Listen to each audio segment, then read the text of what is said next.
अस्सलाम वालेकुम। क्या हाल चाल है बच्चों? आज जो है हमारा टॉपिक जो है फ़र्दर उसको आगे कंटिन्यू करते हैं आज के दिन के लिए। कल इंशाल्लाह हम फ़िज़िकल क्लास में हमारी मुलाकात होगी। आज हम जो है वो कंटिन्यू करेंगे डिज़ीज़ कंट्रोल से। हमने पढ़ा था कि बायोलॉजी जो है वो मैनकाइंड की सर्विस किस तरह से कर रही है। तो biology is performing it's services for Mankind on the aspect of disease control as well, जिसको हमने पढ़ा था कि 3 पहलुओं पे बायोलॉजी आपको हेल्प करती है। सबसे पहले तो वो आपको प्रिवेंटिव मेजर्स यानी एहतियाती तदाबीर बता देते हैं, जिनको इख्तियार करते हुए आप बीमारी जो है वो आपको होती ही नहीं है। ठीक है जी? तो दूसरी अप्रोच थी वैक्सीनेशन और तीसरी थी ड्रग ट्रीटमेंट, और आज हम जो है वो इन सभी को डिटेल में पढ़ेंगे और साथ में हमारे पास क्लोनिंग का टॉपिक भी होगा। तो चूँकि बहुत लंबी वीडियो नहीं बन पाती तो हम जल्दी से इसको करते हैं। प्रिवेंटिव मेजर्स जो है उससे मुराद है एहतियाती तदाबीर, जो बायोलॉजी और साइंटिस्ट जो बायोलॉजिस्ट हैं वो आपको बताते हैं।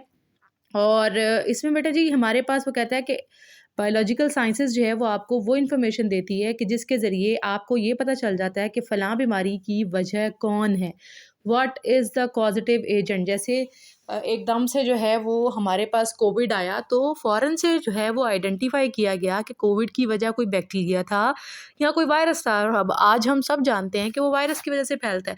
तो जब कोई बीमारी होती है तो उस बीमारी को फैलाने के पीछे उसका कॉज़ करने वाला, उसको फैलाने वाला एजेंट होता है, जिसको आप कॉज़ेटिव एजेंट बोलते हैं। ठीक है जी? और फिर हाँ, वो बीमारी किसी न किसी तरीक़ाकार से फैल रही होती है और उस तरीक़ाकार को आप बोलते हैं मोड ऑफ़ ट्रांसमिशन। और ये सारी चीज़ें कि जी कोविड हाथ लगाने से फैलता है, ये सारी चीज़ें आपको बायोलॉजिस्ट ने ही बताई हैं। अब आपकी किताब में वो मिसाल लेता है एड्स की, कि एड्स असल में एक बीमारी है जिसको जो कि एब्रीविएशन है एक्वायर्ड मीन डेफिशिएंसी सिंड्रोम, और इसको फैलाने वाला इसका जो पॉजिटिव एजेंट है वो है HIV, human immuno deficiency virus. इसके बारे में हम अच्छे से जानते हैं कि आपका इम्यून सिस्टम कंप्रोमाइज़ हो जाता है और दूसरी बीमारियां भी आपको इजीली टारगेट कर लेती हैं और इस तरीके से डेथ भी हो जाती है। आमतौर पे 2 years is the main duration.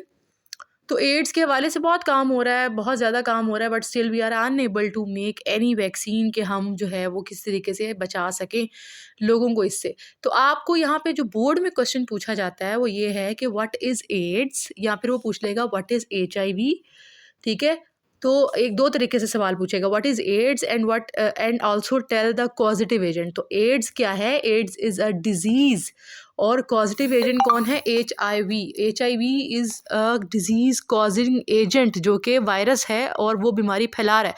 इसी तरीके से HIV क्या है और एड्स क्या है? अगर आपको ये 2 सवाल पूछ लिए जाएँ, एक ही सवाल में दोनों बातें पूछ ली जाएँ, तो आप ये ज़हन में रखेंगे एड्स इज़ अ डिज़ीज़ और HIV is the disease causing agent. ठीक हो गया बेटे? और उसके बाद वो आपको बताता है कि इसी तरीके से आपके पास उस डिज़ीज़ को फैलने के मोड ऑफ़ ट्रांसमिशन कैसे है, एड्स फैलता कैसे है, वो भी बता दिया आपको साइंटिस्ट ने।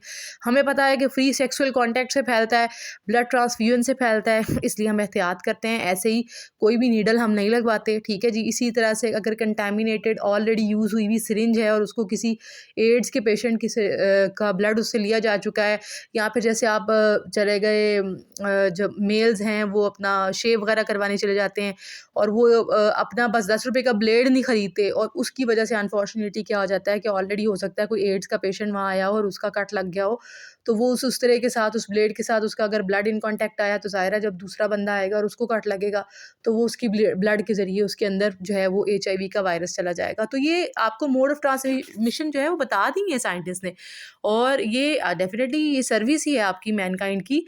और दूसरा उसने यहाँ पर आपको पॉजिटिव एजेंट जो है वो बताया हुआ है हेपेटाइटिस का, हेपेटाइटिस वायरस, और ये भी जो है वो ब्लड ट्रांसमिशन से ही फैलता है, प्लस कंटामिनेटेड सिरिंजेस से फैलता है।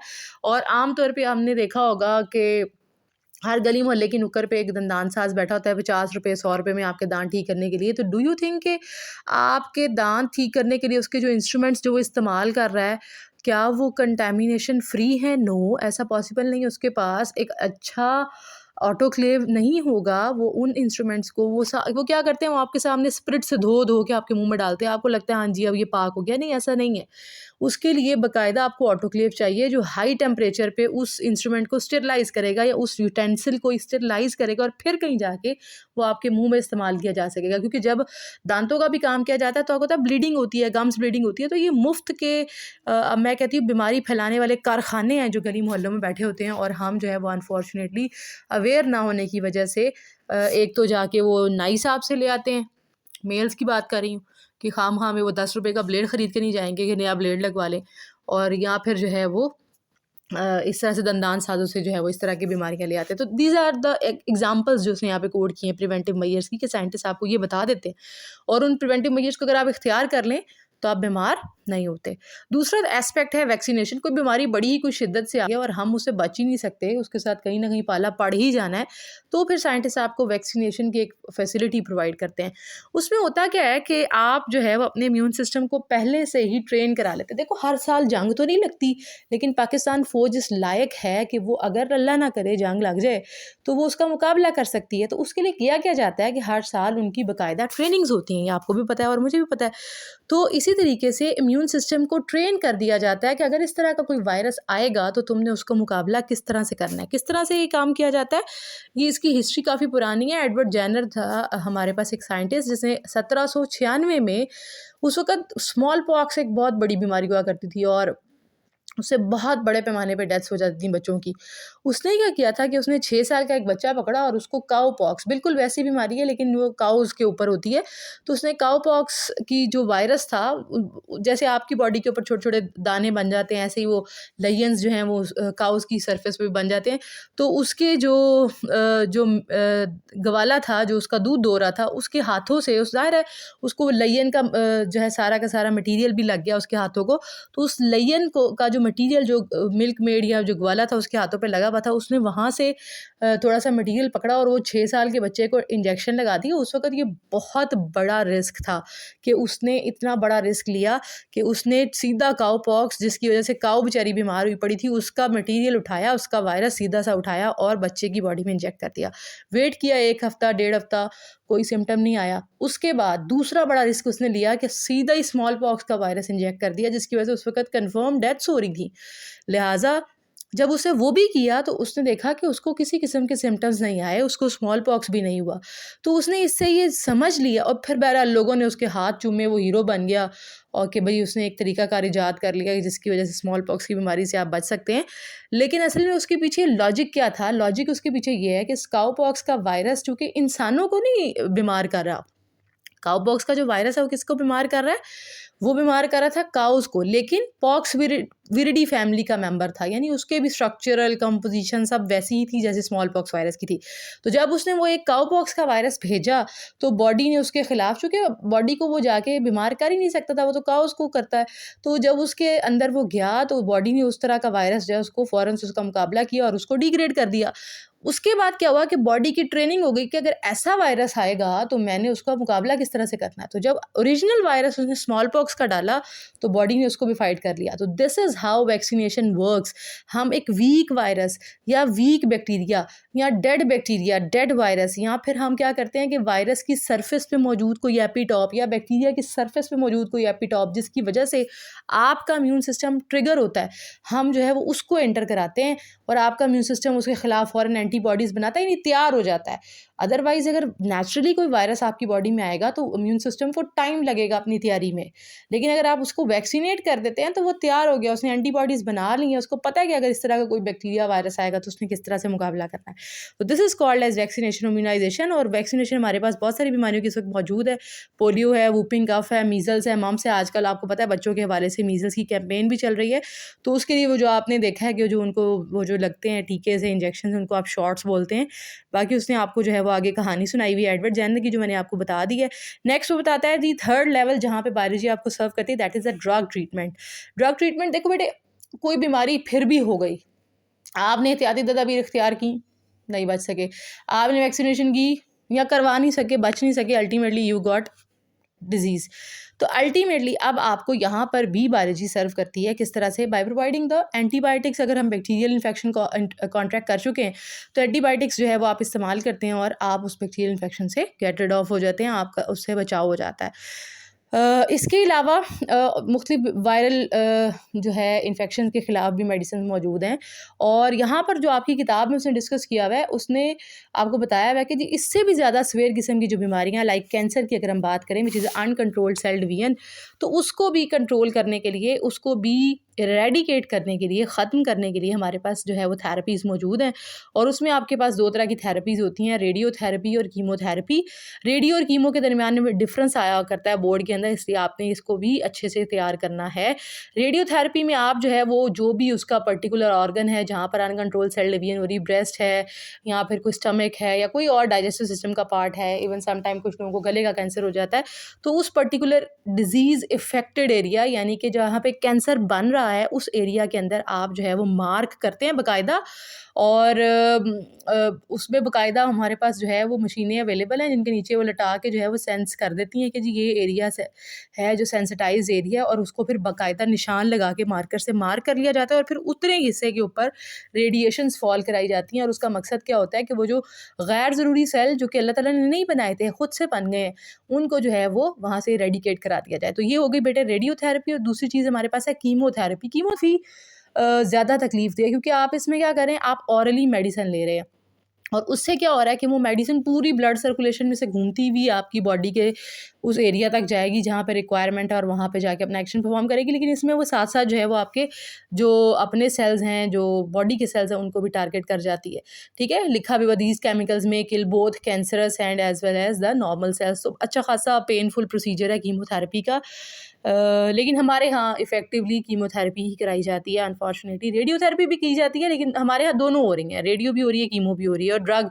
और इसके अलावा जो है वो हम टारगेटिंग भी करते हैं थ्रू सम इम्पॉर्टेंट रिसेप्टर्स। खैर उसकी बात कभी इंशाल्लाह डिटेल में क्लास में करेंगे।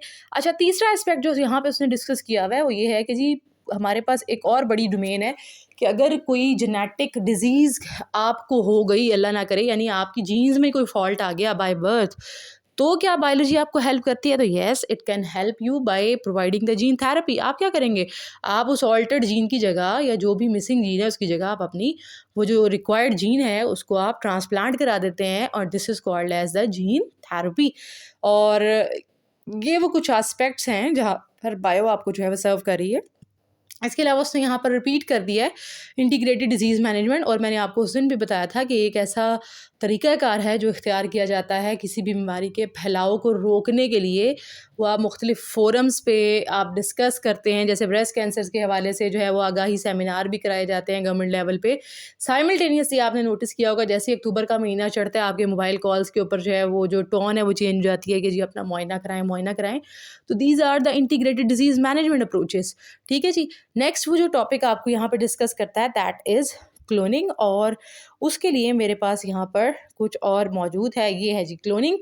क्लोनिंग के हवाले से, क्लोनिंग असल में है क्या? दिस इज़ अ प्रोसीजर जिसमें आप जो है वो क्या कर रहे हैं, आइडेंटिकल कॉपीज़ जो हैं वो बनवा रहे हैं। और इसमें आप क्या करते हैं बच्चों कि इसमें आप जो है this is basically the asexual method, यानी इसमें माइटोसिस हो रही है। जब माइटोसिस और मियोसिस का फ़र्क आपको अच्छे से बताए, दोनों सेल डिवीजन की टाइप हैं, लेकिन माइटोसिस में आइडेंटिकल कॉपी बनती है, हू बहू पेरेंट सेल जैसा नया सेल बन जाता है, जबकि मियोसिस में जो क्रोमोसोम की तादाद है वो आधी रह जाती है। माइटोसिस में 2n से 2n बन रहा है, मियोसिस में 2n से n बन रहा है। तो आपको ये अच्छे से पता होगा। तो ये एसेक्सुअल मेथड ऑफ रिप्रोडक्शन होता है क्लोनिंग। और इसमें आप क्या करते हैं, आइडेंटिकल कॉपी यानी बिल्कुल डिटो सेम, जेनेटिकली भी सेम कॉपीज़ जो है वो प्रोड्यूस कराई जाती हैं। और इस मेथडोलॉजी, इस अप्रोच को आप क्या कहते हैं, क्लोनिंग कहते हैं। और इसमें वो आपको बताता है कि ये एसेक्सुअल मेथड है, और साइमल्टेनियसली ये भी बता रहा है कि जी एनिमल्स जो होते हैं नेचुरली, अगर हम बात करें आपके जो एनिमल्स हैं वो कभी भी, आपके एनिमल्स जो हैं वो नेचुरली जब हम बात करते हैं तो वो कभी भी क्लोनिंग जो है वो नहीं करते, बल्कि वो एक सेक्सुअल मेथड ऑफ रिप्रोडक्शन जो है इख्तियार करते हैं और अपने जैसे जानदार पैदा करते हैं, लेकिन उनकी जेनेटिक सेम नहीं होती। क्लोनिंग में जेनेटिक सेम है, ये बात ज़हन में रखिएगा। सबसे पहले क्लोनिंग जो है वो 1997 में की थी। कुछ साइंटिस्ट थे स्कॉटलैंड के जिन्होंने एक शीप बनाई थी जिसका नाम डॉली शीप रखा गया था, और उसको 6 साल तक जो है उन्होंने ज़िंदा रखा, और उसके बाद जो है वो समहाउ उसको बहुत सारे इन्फेक्शंस हो गए। लेकिन उनके लिए एक बहुत बड़ी सक्सेस थी, दे गॉट द आइडिया कि किस तरीके से जो है वो क्लोनिंग कराई जा सकती है। तो बहरहाल आफ्टर 6 ईयर्स जब उस डॉली को सर्वाइव करने में बहुत ही मुश्किल हो रही थी, तो फिर उन्होंने उसको खुद ही से इंजेक्शन लगा के जो है उसको जो है उसकी लाइफ को टर्मिनेट कर दिया था। लेकिन meanwhile they have developed the approach कि किस तरीके से जो है वो आप क्लोनिंग करवा सकते हैं। डॉली शीप के अलावा बहुत सारी काउज, माइसेस, इनकी क्लोनिंग जो है वो इस वक्त हो चुकी है सक्सेसफुली। क्लोनिंग की बात करें तो generally we use 2 different methods. First method में क्या है कि आपके पास एक कोई भी फर्टिलाइज्ड एग है, जैसे अगर मैं शीप की एग्जांपल ले लेती हूँ, आपके पास शीप है और उसका फर्टिलाइज्ड एग है, आप उसको वहाँ से पिक कर लें और उस एग के अंदर जो उसका न्यूक्लियस यहाँ पे आपको नज़र भी आ रहा है, उसको वहाँ से आप रिमूव करा दें। ठीक है जी, आपने उसका न्यूक्लियस उसको रिमूव करा देना है और उसके बाद अब आपके पास नेक्स्ट जो है अप्रोच वहाँ पे आपको नज़र आ रहा होगा, नेक्स्ट पॉइंट पे फर्टिलाइज एग तो मौजूद है लेकिन उसके अंदर उसका न्यूक्लियस नहीं है। अब आप क्या करेंगी कि जिस भी जानदार का क्लोन, जिसकी कॉपी आप बनाना चाह रही हैं, फ़र्ज़ करें कि आप अपनी कॉपी बनाना चाह रही हैं, तो ह्यूमन का एक सेल ले लेंगे फर्टिलाइज एग का, उसका जो है वो आप जो है वो न्यूक्लियस को डैमेज कर देंगे और आप अपना चूँकि क्लोन बनाना चाह रही हैं, तो आप अपना कोई सेल पकड़ेंगी और अपना न्यूक्लियस जो है वो उस फर्टिलाइज एग के अंदर, जिसके अंदर से आपने न्यूक्लियस हटा दिया है, वहाँ डाल देंगी। बात समझ आ गई बेटे? तो यहाँ पर आपने क्या किया कि हम चूँकि शीप की एग्जांपल ले रहे थे, तो दूसरी शीप से हमने क्या किया, उसका न्यूक्लियस उठाया जो कि फुली डेवलप्ड ऑर्गेनिज्म था और उसका न्यूक्लियस उठा के हमने अपने इस फर्टिलाइज एग, जिसका न्यूक्लियस हमने डिस्ट्रॉय कर दिया है, उसके अंदर डाल दिया। अब आपने उसके बाद क्या करना है, अब है तो वो एग जो है वो नेचुरली, चूँकि मैं एक मैमल की बात कर रही हूँ, तो हम क्या करेंगे, उसकी यूट्रस में जाके इम्प्लांट कर देंगे और इम्प्लांट करने के बाद जो है वो वूम लिखा हुआ ना, यूट्रस के अंदर इम्प्लांटेशन हो गई। तो यूट्रस का तो काम क्या है, वूम का काम क्या है, डेवलपमेंट कराना। उसने क्या कराना है, डेवलपमेंट करा देनी है और फिर बर्थ हो जाएगी, एक शीप की ही बर्थ हो जाएगी। लेकिन वो शीप कॉपी किसकी होगी, that would be identical to the one जिससे आपने न्यूक्लियस उठा के अंदर कॉपी क्लोन किया है। तो क्लोनिंग में जिसका न्यूक्लियस आप ले रहे हैं, जिसका जेनेटिक मटेरियल आप पिक कर रहे हैं बेटे, हमेशा उस ऑर्गेनिज्म जैसी कॉपी बनती है। ये बात याद रहेगी। नेक्स्ट आपके पास आ जाता है जी दूसरी approach, second method of cloning. ये नेचुरल अप्रोच है जो अल्लाह ताला भी इख्तियार करते हैं, बल्कि अल्लाह ताला ही इख्तियार करते हैं। हम तो उनके फुटप्रिंट्स में चलते हैं कि जो अल्लाह पाक ने एक निज़ाम बना दिया, उसके पीछे पीछे हम भी कुछ कोशिश करते हैं, उसके साथ मिलता जुलता कुछ करने की कोशिश कर ले। हालांकि कर नहीं सकते, लेकिन ये अप्रोच जो है वो ऑलरेडी नेचर की ही अप्रोच को फॉलो करते हुए बनी है। वो कहते हैं कि कोई सिंगल एग ले लें या फिर अर्ली स्टेज पे कोई एम्ब्रियो ले लें जो कि अभी सेल डिवीजन के राउंड से गुजर रहा है, और उससे आप जितने मर्जी एम्ब्रियोज बनवा लें। तो this is called as the another type of cloning. और इसमें this cloning is ditto identical twins like cloning. अल्लाह ताला जब आइडेंटिकल ट्विंस बनाते हैं तो क्या होता है कि एक एग है, एग ने जब डिवाइड करना है, 1 से 2 में तकसीम हो जाना है, और अल्लाह की तरफ से ही खुद से ही वो 2 सेल जो हैं वो साथ रहने की बजाय अलहदा हो जाते हैं और हर सेल जो है मुकम्मल ऑर्गेनिज्म बना देता है। इंसानों की बात कर रही हूँ, और इसको आप कहते हैं आइडेंटिकल ट्विंस। आपने देखे होंगे बिल्कुल एक जैसे बहनें, एक जैसे भाई, वो आइडेंटिकल ट्विंस होती हैं। और आपने ऐसे भी देखे होंगे जिसमें वो कहते हैं कि हम ट्विंस हैं, एक भाई होता है एक बहन होती है, वो फ्रेटर्नल ट्विंस होते हैं। वो 2 अलग एग होते हैं, 2 अलग स्पर्म्स उनको फर्टिलाइज करते हैं और फिर वो जो है डेवलप होते हैं। लेकिन आइडेंटिकल ट्विन में क्या हुआ कि अल्लाह की तरफ से ही, अल्लाह पाक की तरफ से ही क्या हो गया कि समहाउ वो जो सेल डिवाइड हो रहा था उसके अंदर से 2 सेल अलहदा हो गए और हर सेल ने मुकम्मल ऑर्गेनिज्म बना दिया। तो हम यही अप्रोच जो है वो यूज़ करते हैं। ये आपके सामने मैंने लिखा भी हुआ है कि फर्टिलाइज एग है, डिवीजन के राउंड से गुजर रहा है, 2 सेल स्टेज है, 4 सेल स्टेज है, आप जितना भी लेना चाह रहे हैं, 8 सेल स्टेज आएगी, उस पर आप सेल्स को अलहदा कर देते हैं। तो वो हर सेल जो है वो अर्ली स्टेजेस पे किसी भी सेल को आप अलहदा कर दोगे तो वो डेवलप होकर मुकम्मल ऑर्गेनिज्म बना देगा।